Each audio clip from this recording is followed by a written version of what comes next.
মুখে রুচি নেই, কিছু খেতে ইচ্ছে করছে না, তাহলে তৈরি করে নিন আমার মতো ঝাল ঝাল ভর্তা। এখানে আমি চিংড়ি শুটকি দিয়ে পেঁয়াজ, রসুন, একটু আদা কুচি আর মরিচ দিয়ে সুন্দর করে ভেজে নিচ্ছি।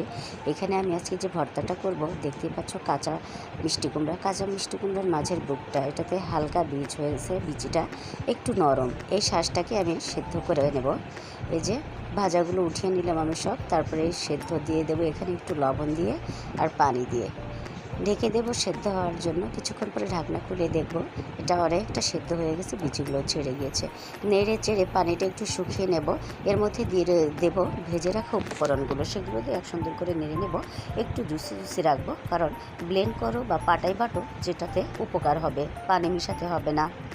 তো হয়ে গেছে আমার সবগুলো উপকরণ সুন্দরভাবে করে। এখন আমি এটা ব্লেন্ডারের জারে দিয়ে দিলাম, আর সঙ্গে দিয়ে দিলাম কাঁচা বিলাতি, ধনিয়া পাতা। এটা দিলে ভর্তার টেস্টটা আরও বেড়ে যাবে। ঝাল তোমাদের ইচ্ছে মতো, তবে মুখে রুচি না থাকলে ঝালটা একটু বেশি দেবে, আর ধনিয়া পাতাটা অবশ্যই দেবে, তাহলে খেতে কিন্তু অসাধারণ লাগবে। কেউ খেয়েছো কিনা জানি না। আর তারপরে এটা সর্ষের তেল দিয়ে মাখিয়ে নেবে। যদি কেউ না খেয়ে থাকো অবশ্যই বানিয়ে খেয়ে দেখবে, আর কেমন লাগলো কমেন্টে জানিয়ে যাবে রেসিপিটা। কষ্ট করে আমার ভিডিওটা দেখার জন্য তোমাদেরকে অনেক ধন্যবাদ, আর আমার চ্যানেলটিকে সাবস্ক্রাইব করে দিবে।